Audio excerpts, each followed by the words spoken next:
C'est une histoire d'une dame qui s'appelle Raises Steinmetz, de Caracas, au Venezuela. Elle raconte, un jour son mari est parti voir le rabbi de Lubavitch avec une lettre, et dans cette lettre une demande de bénédiction pour la guérison totale et complète de son papa. Le rabbi le regarde, lui donne une bénédiction et lui dit « Demande à ton père de manger des fruits.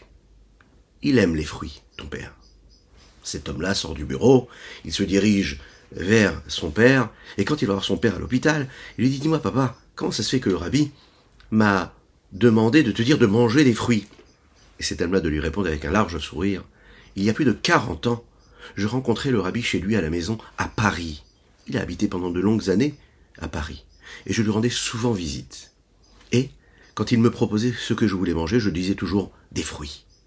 Des dizaines d'années étaient passées, des dizaines de milliers de personnes étaient passées devant le rabbi. Il se souvenait que cet homme aimait les fruits. Manger des fruits. Boker Tov, les Koulam. Bonjour à toutes et à tous. Infiniment heureux de vous retrouver en cette magnifique matinée que Dieu nous offre sur la terre. J'espère que vous allez bien. N'hésitez pas à partager, à liker, commenter cette publication afin que nous soyons toujours plus à étudier cette sainte Torah. C'est une promesse de nos maîtres. Lorsque l'on diffuse la chassidoute, eh bien, on rapproche un petit peu plus la délivrance totale de chacune et de chacun d'entre nous et du monde et de l'humanité tout entière vers le bien, vers la délivrance totale. Juste après ces quelques notes de Nigun, nous étudierons notre chapitre 26 de la Igeret HaKodesh, continuera à étudier le Tanya du jour. Ay ay da da da da da da da da da da ay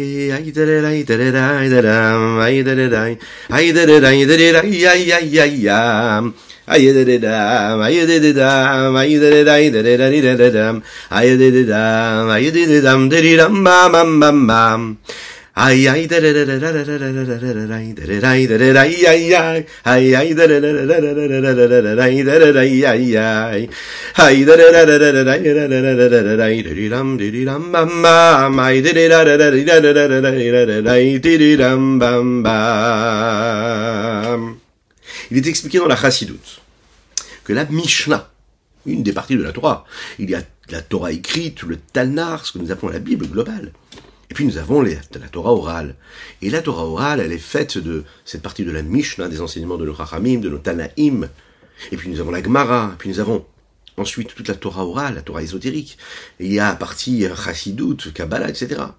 Et vous vous en souvenez, hier et avant-hier, on a commencé à développer cette idée-là, de la différence entre la partie révélée de la Torah, le Talmud, et puis d'un autre côté, la partie de la Kabbalah, de la Chassidoute, etc., etc.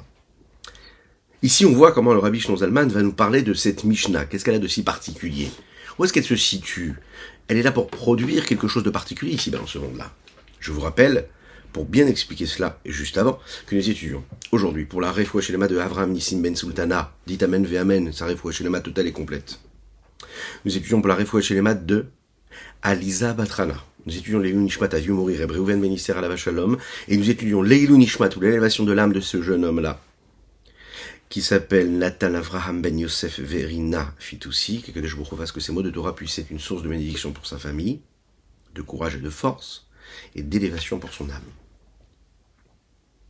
Le Harizal Rabbi Tzrak Luria nous dit que les Mishnayot sont situés dans la Malchut de Yetzira. Il y a 4 mondes, Atzilut Bria, Yetzira, Asiya, et dans le monde de Yetzira, il y a la Malchut, la dernière séphira dont on parle souvent.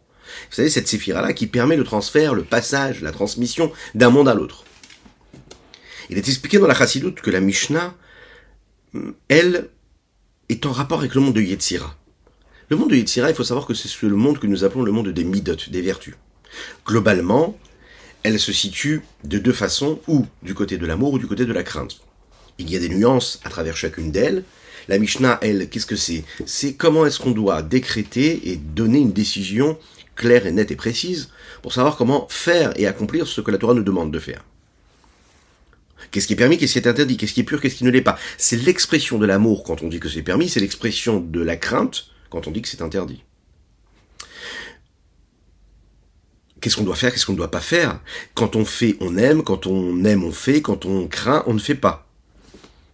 De quelle façon on peut se rapprocher, de quelle façon on peut s'éloigner, et qu'on doit parfois s'éloigner. A priori, c'est un peu contradictoire avec le fait que nous disent que les Mishnayot, c'est considéré comme Malchut de Hatzilut. C'est ce que nous avons dit hier. Malchut du monde d'Hatzilut, et le monde d'Hatzilut, c'est pas le monde des émotions, de l'amour, de la crainte, de l'éloignement, du rapprochement. On est vraiment dans quelque chose qui est bien avant les Midot, dans le monde d'Hatzilut. Alors comment dire, et comment expliquer que le Harizal, Rabbi Yisraël Luria, nous dit que les Mishnayot, elles, correspondent au monde de Yetzira, qui lui est un monde où il y a justement l'expression des émotions et des traits de caractère et des vertus. Et le Rabbi Shimon Zalman de nous expliquer, Retzon Lomar, les vouches malchut Yetzira shintlab shabba malchut d'Hatzilut. En fait, les Mishnayot, elles sont considérées comme le vêtement, on va comprendre tout de suite ce que ça veut dire, de la malchut du monde de Yetzira qui s'habille, d'accord, qui s'habille. En fait, qui habille la malchut d'Hatzilut, puisque malchut va s'habiller à chaque fois dans la malchut de chacun des mondes. Et donc là, la malchut de Yetzira, elle revêt ce qui se passe déjà dans la malchut de Hatzilut qui est juste avant. Donc il n'y a pas de contradiction entre ces deux positions-là. On parle d'un processus, d'accord, dans lequel la malchut du monde d'Hatzilut va descendre petit à petit de monde en monde, et à chaque fois qu'il y a, on sait, ce qu'on appelle une descente, une chute spirituelle, eh bien en fait, c'est une forme de revêtement, c'est une façon qu'elle a de s'habiller dans l'endroit dans lequel elle va. Par exemple, Hatzilut ici, c'est quoi? C'est ce que nous appelons l'annulation de l'abnégation totale à Dieu. Il n'y a rien d'autre que Dieu. Maintenant, Malchut d'Hatzilut qui descend dans les mondes, c'est l'expression de cette annulation qui s'habille dans le monde en fonction de ce qu'elle est. Dans Malchut du monde de Yetzira donc, qui est de manière globale le monde des midot, des vertus, qui lui va définir le rapport que nous avons aux choses, aux éléments, à savoir pour ou contre, à savoir de quelle façon, côté amour, côté crainte, eh bien, il y a cette abnégation de Malchut de Hatzilut qui va s'exprimer à travers la Malchut concrète, à travers l'expression concrète de Malchut dans les Midot. Comment? Vous suivez? Quand on te dit fais ou ne fais pas, c'est l'expression de cette abnégation-là, de cette annulation que j'ai face à Dieu. Parce que comment est-ce que j'exprime mon annulation face à Dieu? Eh bien, quand on me dit faire et de ne pas faire, eh bien, de cette façon-là, je suis en train de me soumettre quelque part à sa volonté, et de cette façon-là, je suis en fait l'expression même de ce qu'est cette malchut-là dans le monde d'Hatzilut. Malchut Yetzira nikra shifra legabé malchut d'Hatzilut. Le rapport qu'il y a entre le vêtement et celui qui s'habille de ce vêtement, il est un peu comme le rapport que nous avons entre la servante et sa maîtresse. C'est l'essentiel même, l'élément de base qui permettra ensuite tout le processus autre qui va suivre. Le but de tout, la matrice, on va dire, c'est la malchut du monde d'Hatzilut. Celle qui est tout en haut. Celle qui habille cette malchut-là, elle la sert. Celle qui va la représenter, celle qui va la dévoiler face au monde extérieur, face à l'extérieur, face au monde qui arrive après. C'est-à-dire malchut de Yetzira. Maintenant, malchut des Bria. Parce qu'avant, Yetzira, entre Hatzilut et Yetzira, il y a un autre monde, c'est le monde de Bria. Est-ce que nous l'avons oublié? Non, pas du tout. Le malchut de Bria, lui, c'est ce qu'on appelle Amma. Il y a une différence entre la Shifra et la Amma. Les deux sont des servantes. La différence, c'est que, entre le monde de Yetzira et d'Hatzilut dans ce monde de Bria, l'ordre c'est que la malchut de Yetzira, elle va s'habiller dans la malchut de Bria.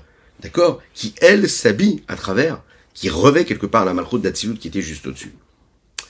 Qu'est-ce qu'on voit ici? Qu'il y a un vêtement qui est plus intérieur par rapport à celui qui est extérieur. Celui qui est intérieur, en fait, c'est malchut de Bria. Parce que juste après Hatzilut, nous avons le premier vêtement. Dans ce premier vêtement, il est plus proche de malchut d'Hatzilut, qui est l'essentiel. Ensuite, on va descendre au malchut de Yetzira, qui est un peu moins proche de l'essence. Donc, c'est un vêtement, on va dire, extérieur. La première s'appelle Amma, l'autre s'appelle Shifra. Dans les lois, un petit peu dans les notions de la halacha, la différence qu'il y a entre Amma et Shifra, c'est que Shifra, c'est ce que nous appelons une servante kénaanite.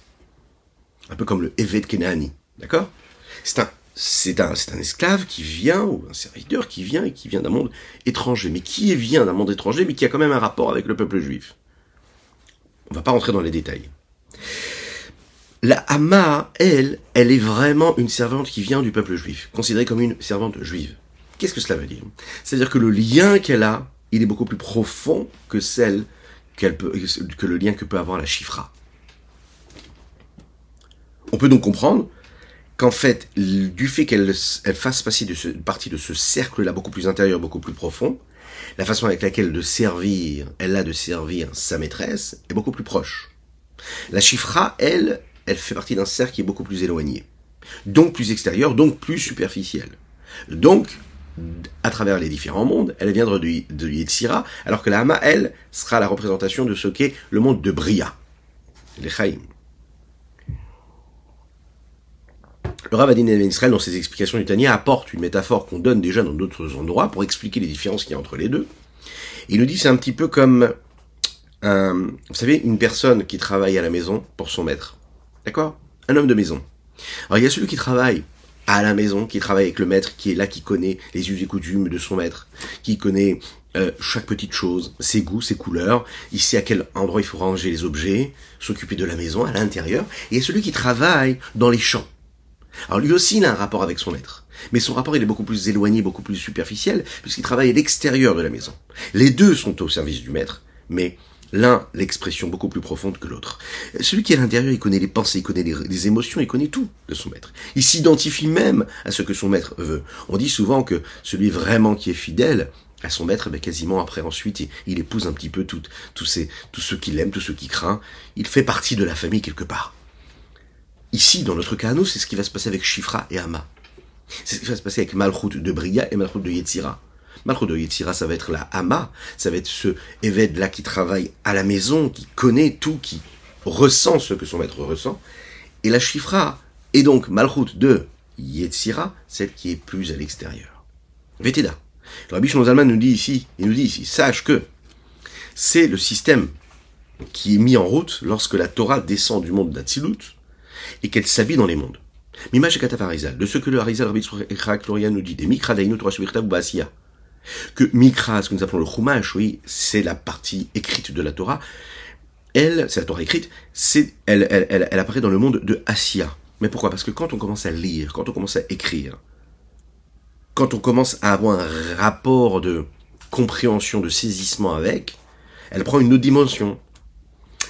Donc, il y a une question qui peut se poser. Varé me forage bezoar, vekidva arizal, voilà, il est dit dans le Zohar, expliqué, écrit dans le Rabbi Tzadok, il n'y a que.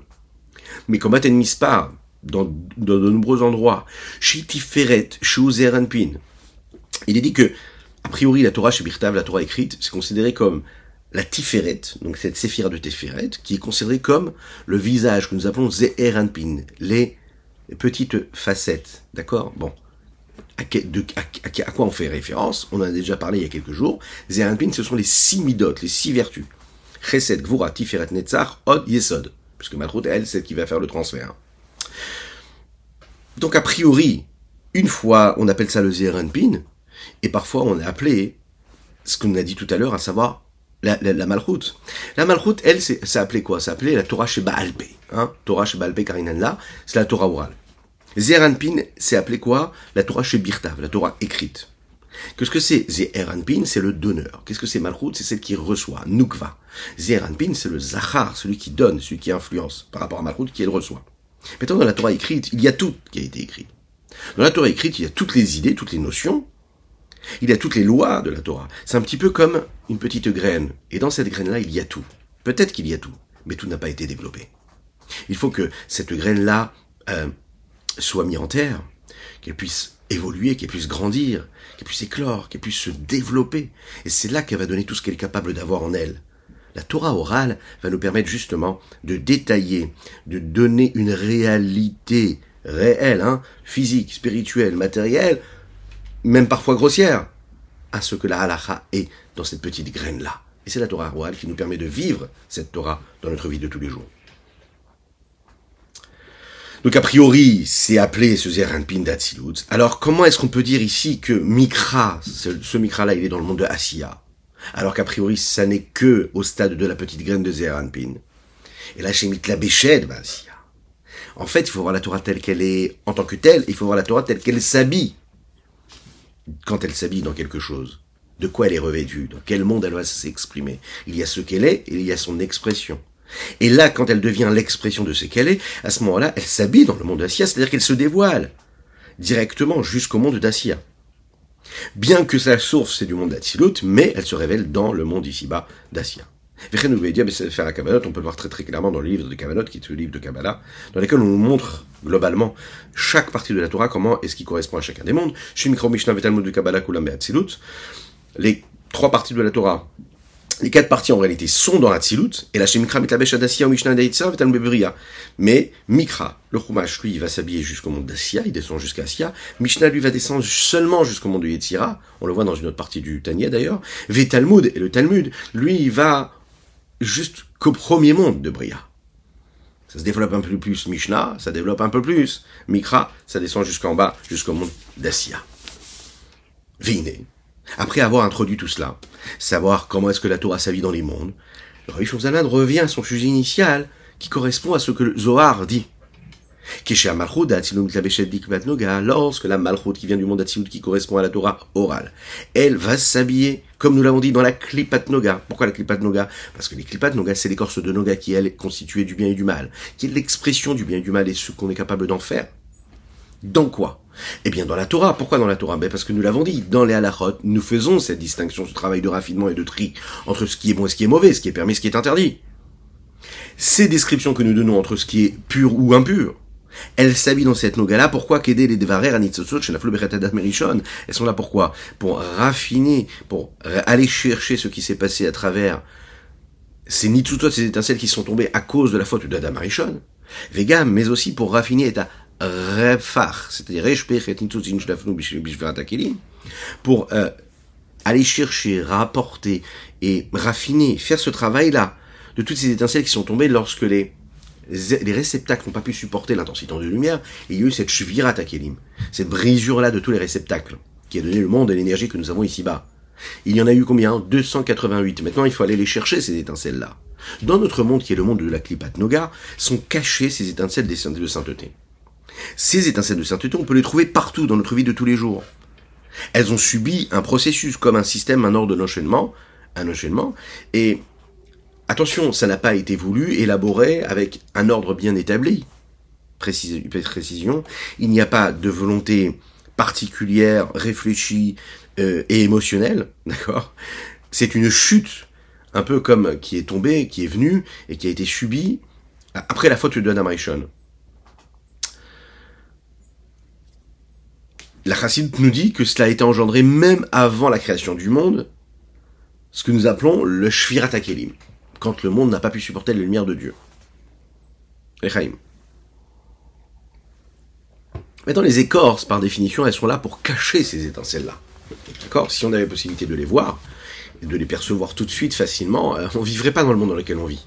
Parce qu'on verrait l'intensité de lumière. Même si c'est des débris, mais ça reste des débris qui sont étincelants, c'est de la sainteté. Alors, bien que toute l'existence de tout, ce qu'il y a ici-bas sur Terre ne vit pas et n'existe pas, autrement que par ces étincelles-là, hein. Pourquoi? Parce qu'on sait que la clipa, l'écorce, elle ne reçoit pas de vitalité indépendante, si ce n'est de cette vitalité qu'elle est capable de recevoir, parce qu'un jour on a décidé qu'elle avait une vitalité. Elle n'a pas d'indépendance, elle a quelque chose qui la relie à cette sainteté-là. Notre but à nous, ça va être quoi? Et c'est un petit peu l'idée de la Torah Sheba'al Peh et la Torah orale, c'est-à-dire d'aller s'habiller dans le monde physique dans lequel nous vivons, quelque chose de très concret, dans ce qu'on va me dire, permis ou interdit. On n'est pas dans un monde philosophique, intellectuel, on est dans quelque chose de très concret. On va utiliser cette philosophie, cette partie intellectuelle de la Torah, pour aboutir à quelque chose de concret. Je vais aller chercher, je vais aller raffiner ces étincelles-là, je vais les dévoiler et je vais les élever. À tel point que je vais même réussir à écarter et effacer et annihiler l'écorce qui cache cette étincelle divine. À ce moment-là, à ce moment-là, il n'y a plus de contradiction parce que la Malchut d'Atsilut, qui est considérée comme la Torah Sheba'al Peh, elle est appelée Etz Adaat Tov Vara, cet arbre de la connaissance qui est constitué du bien et du mal. Pas parce que c'est cet arbre de la connaissance, mais parce qu'elle est descendue ici-bas dans les mondes matériels, qui sont des mondes grossiers, dans lesquels il y a le bien et le mal. En parallèle avec le fait que Zeher Anpin, lui, qui est le donneur, qui vient du monde d'Atsilut, et toutes les parties qui, elles, ne sont pas descendues dans ces mondes-là, qui, elles, sont appelées Etzachaim, ouais, la source de l'arbre de Lévi, face au Etzadat qui lui est fait du bien et du mal. Veiné. Maintenant, pourquoi et quel est le sens de cette chute vertigineuse? Il faut comprendre que pourquoi est-ce que cette malchut-là, elle descend, elle vient s'habiller dans l'écorce de Noga? Eh bien, c'est le secret même de cet exil de la Shrina de Dieu ici-bas sur terre. Asher shalat ha'adam be'adam roulé, comme le dit Kohelet, cet homme-là qui a maîtrisé, qui a pris la gouvernance de cet homme, dans l'homme. Bon, traduction littérale, comprendre ce que cela veut dire, c'est tout de suite. Le secret même de cet exil de la Shrina, il est expliqué de manière beaucoup plus globale et profonde dans d'autres endroits, et particulièrement dans les livres de la Kabbalah que nous n'allons pas développer ici. Mais en résumé, cette situation, cet état-là dans lequel on peut se trouver, où la Shrina, qui est considérée comme la Malchut, et les étincelles de la Shrina, de l'évidence du rayonnement de Dieu, permettent à l'existence de toutes ces écorces de Noga d'être ce qu'elles sont. En même temps, elles cachent la sainteté, parce que sans la cacher, elles ne peuvent pas être. Et en même temps, elles sont même capables parfois de refuser même son existence. Elles renient l'existence de cette sainteté-là. Quel est le sod ici de ce secret? Quel est le secret de cet exil de la Shrina? En fait, c'est de nous dire que ce que tu vois, c'est pas ce qui est. C'est le secret de ce voile. De ce voile, c'est-à-dire qu'en fait, l'homme de la Klippa, il maîtrise l'homme de la Gdusha. L'apparence de ce qui te paraît être ce qui est là pour maîtriser ce qui est vraiment, réellement ce qui est et ce qui devrait être révélé à nous. Les râlos, c'est pour ça qu'on dit que cet homme-là, il le fait pour son mal. Comment? Pas tout simplement parce qu'il va aller puiser, il va aller se servir des énergies qu'il y a dans les étincelles de la sainteté, et il va nourrir les forces du mal et les forces, même quand c'est pas mal, mais en tout cas c'est pas bien et ce n'est pas sain. Il se sert de cette énergie-là. Pendant cet exil-là de la Shrina, c'est la raison pour laquelle, quand on se lève le matin et qu'on voit le monde dans lequel nous vivons, on a l'impression que le mal, lui, perdure, que le mal, lui, maîtrise, que c'est lui qui gouverne. Parce qu'elles vont chercher leur énergie là-bas. C'est la raison pour laquelle, qu'est-ce que nous disent nos maîtres de la Chassidoute? Nous sommes des travailleurs du jour. Nous sommes ces travailleurs du jour qui sommes là et qui nous levons le matin pour nous dire qu'est-ce que je vais pouvoir faire pour permettre à l'étincelle divine de se révéler, de se dévoiler. Je vis dans ce monde-là, selon les règles du monde et de la vie, physique, matérielle. Mais mon objectif à moi, c'est d'aller faire en sorte que mon quotidien, que ma vie de tous les jours, ma vie familiale, sociale, au travail, ma vie personnelle, psychologique, émotionnelle, intellectuelle, elle soit régie par une seule obsession. Aller délivrer des étincelles divines qui sont enfermées dans ces écorces-là du monde qui nous entoure. Ne pas me laisser avoir par ce que je vois, par ce qui m'apparaît comme étant être ce qui est. C'est ce qui est dit dans Re'aya Memna, dans le Zohar. Pendant cette période-là où l'arbre de la connaissance qui est considéré comme celui du bien et du mal, maîtrise, et nous, eux, qui ça? Les Talmidei Chachamim, les sages qui étudient la Torah, eux sont dans un monde qui est profane. En fait, les Chachamim ressemblent un petit peu, vous savez, à ces jours de fête ou de Shabbat par rapport aux autres jours de la semaine. Ils n'ont que ce qu'on leur donne. Quoi? Ce que les jours de semaine donnent au Shabbat. Le Shabbat, il ressemble à tes jours de semaine. C'est-à-dire, ce que tu as pu faire et préparer pendant la semaine, eh bien, ton Shabbat, il aura. Comment est-ce que tu t'es préparé ce Shabbat? On a l'habitude de dire que le Shabbat, là, toute la semaine nous a été donnée pour préparer le Shabbat. Je suis dans le monde, dans la vie de tous les jours, pour me préparer à me sanctifier le jour du Shabbat encore plus. Eh bien, les Talmidei Chachamim, eux, pendant la semaine, sont régis, nous l'avons dit au début de cette lettre-là, parce que par le monde qui peut être, lui, à l'inverse de la Gdusha, de la sainteté. Dainus Bisman Galut Shrina. Pendant cet exil de la Shrina, chez Mashpa'at la Chitzonim, on sait que la Shrina, elle donne, Malchut d'Atsilut, ce dont nous parlons, elle donne aux forces extérieures. Attention, pas dans l'intérieur, dans la profondeur. De manière superficielle, parce qu'elle fait qu'elle se nourrit quelque part. Chez Mbiklipat Noga, cette influence-là des forces extérieures et superficielles se trouve dans la Klippa de Noga, chez Erev Rav, Yon Kimisham. L'expression Erev Rav ici correspond à ce que nous avons dit avant. C'est-à-dire que ils reçoivent, ils acceptent cette vitalité, non pas de la partie profonde de la Gdusha, mais de la partie extérieure qui vient nourrir la Klippa. Et pendant cette période de la galoute, cette influence-là, elle existe et elle permet à ces forces extérieures d'être là. C'est-à-dire à travers les nations, qui eux, en réalité, de par ce qu'ils sont, ils reçoivent une force, une énergie de bonté, et parfois ils peuvent faire l'inverse de ce qu'ils sont censés faire, et ils vont prendre cette énergie-là pour créer et constituer quelque chose qui serait à l'inverse de la sainteté.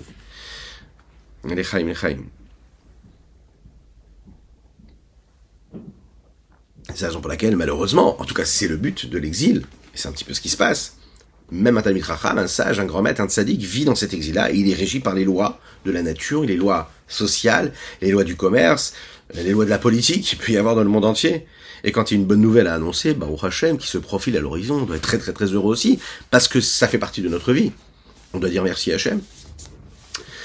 Ve'az, c'est la raison pour laquelle dans cette période de galou d'exil, l'essentiel même du travail, de l'investissement de l'homme, que ce soit dans sa vie de tous les jours, que ce soit à travers l'étude de la Torah et des mitzvot, ou les varer, comme le Rabbi Yitzhak Luria nous l'a dit, c'est de raffiner et d'aller chercher ces étincelles qui se trouvent partout. C'est la raison pour laquelle l'essentiel même de l'étude pendant cette période d'exil, ou c'est d'aller approfondir la Torah, d'aller étudier la Gemara, de faire des pilpulim, d'aller trouver des questions, d'aller trouver des réponses, d'aller trouver des comparaisons, d'aller trouver des contradictions, d'aller trouver encore des questions, encore des réponses, et encore, parce qu'à chaque fois que je trouve une question dans la Gemara et une contradiction, qu'après je vais chercher une réponse, je suis en train de faire ce travail de raffinement, c'est ça. Les pilpulim, les grands sages du Talmud, qui tergiversent et qui posent une question, qui ramènent une réponse, qui ramènent une autre référence, et les sages de génération en génération, qui ont écrit des dizaines, des centaines de livres de commentaires jusqu'à aujourd'hui. Qu'est-ce qu'ils font? Ils sont en train d'aller chercher ces étincelles-là qui se trouvent à travers l'étude, qui correspondent à la recherche de la vérité, qui correspondent à la recherche du bien, et à l'éclaircissement de ce qu'est la volonté de Dieu à travers ses lois. Voilà pourquoi il faut étudier ces parties-là révélées de la Torah. Comment? Ce qui est permis, ce qui est interdit, ce qui est impur, ce qui est pur, les varières motarvator mais assour, ve'atamel, l'idée yun pilpul la chap chomam bidavedat.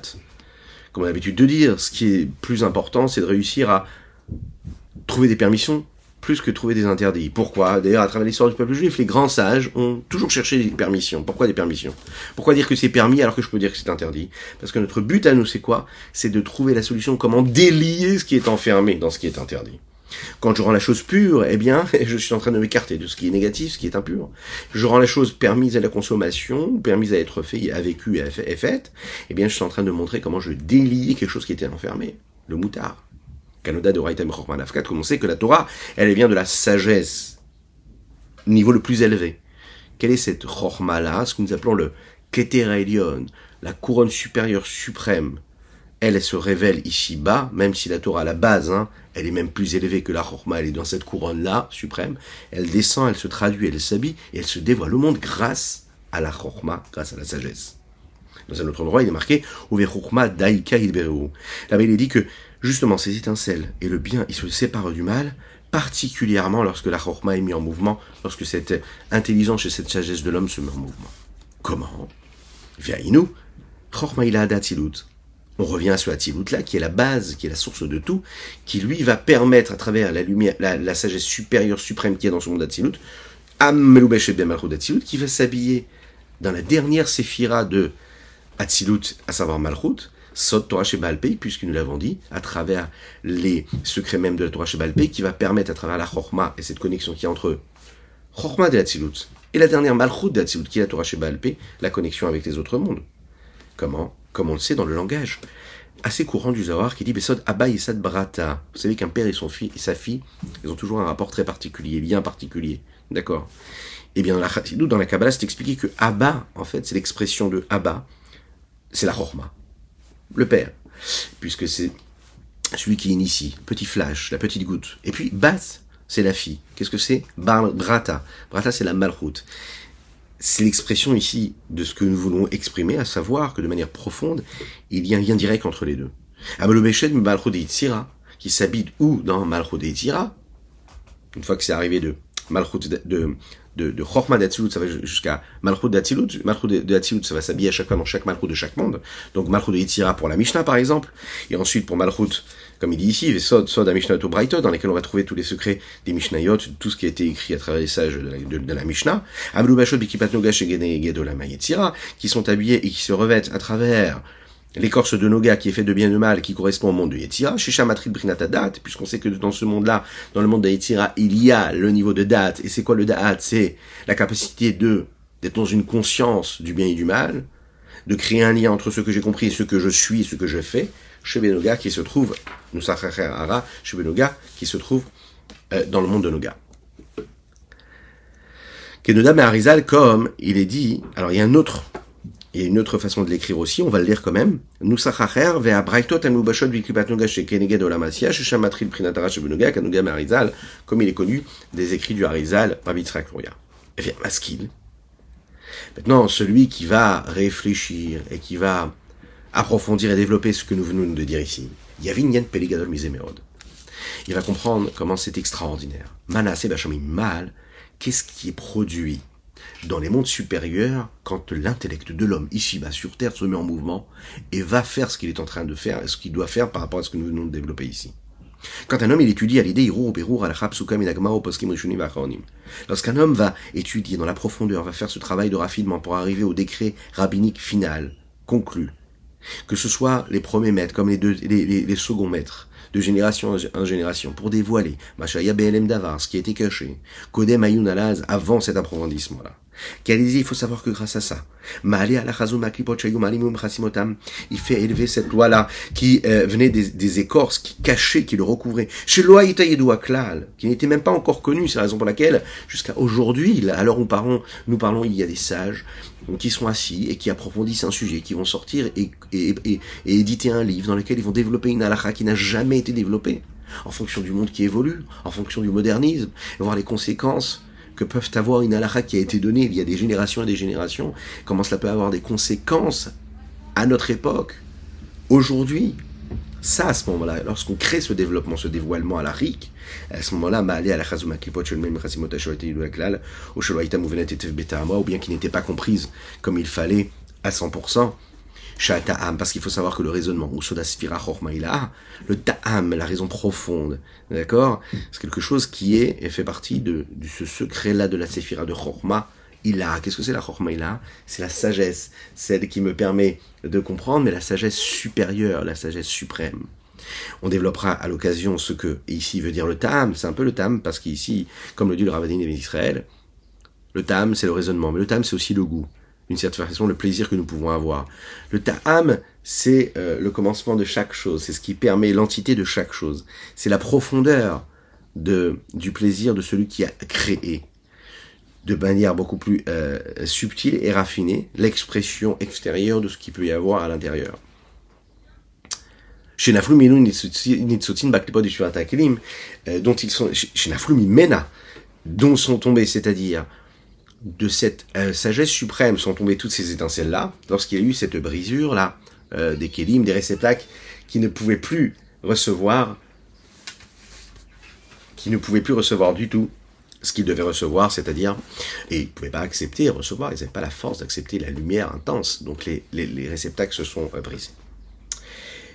Et on va finir, Ve'em Sham Brinat Galut, Bifrinat Galut. Et ils sont là, ces étincelles-là, en exil. Chaque lipot sholtim alem malim chorpat Torah, parce que toutes les écorces, elles maîtrisent, elles voient la sagesse de la Torah, mais elionim tartonim, des mondes supérieurs ou inférieurs. Pourquoi est-ce qu'il dit elionim tartonim? Ben ici, il faut savoir qu'il dit que en fait, cette histoire-là d'exil, elle fait que c'est caché même des mondes, des êtres supérieurs qui nous dépassent à nous dans ce monde-là de Asiya. C'est-à-dire même des anges et des âmes qui sont détachés des corps, qui sont très très très élevés. Mais c'est ce qui est dit dans le Zohar, dans Re'aya Memna, comme on l'a dit et qu'on l'a rapporté au début de cette lettre-là, Shakushia imisitra des ra. La question, ça vient du mauvais côté, c'est-à-dire du côté négatif, du côté du mal. Quand je suis en train d'étudier et je n'arrive pas à comprendre quelque chose, eh bien il faut savoir que c'est le mal qui persiste et qui résiste. Dès l'instant où j'arrive à trouver une solution au problème et j'arrive à comprendre le texte, eh bien c'est que le bien a gagné. Notre but à nous, c'est de faire gagner le bien.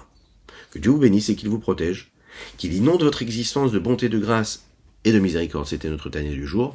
N'oubliez pas de partager, de liker, de commenter. D'excellentes nouvelles pour chacune et chacun d'entre nous, avec une précision pour une belle bracha, et dit Amen ve Amen, pour cette personne qui ne donne pas son nom, qui ne veut pas qu'on donne son nom, une grande bracha pour son shalom ba'it be'ezrat Hashem, que Hashem fasse que on puisse avoir un monde de paix, de sérénité et de réjouissance totale. À bientôt.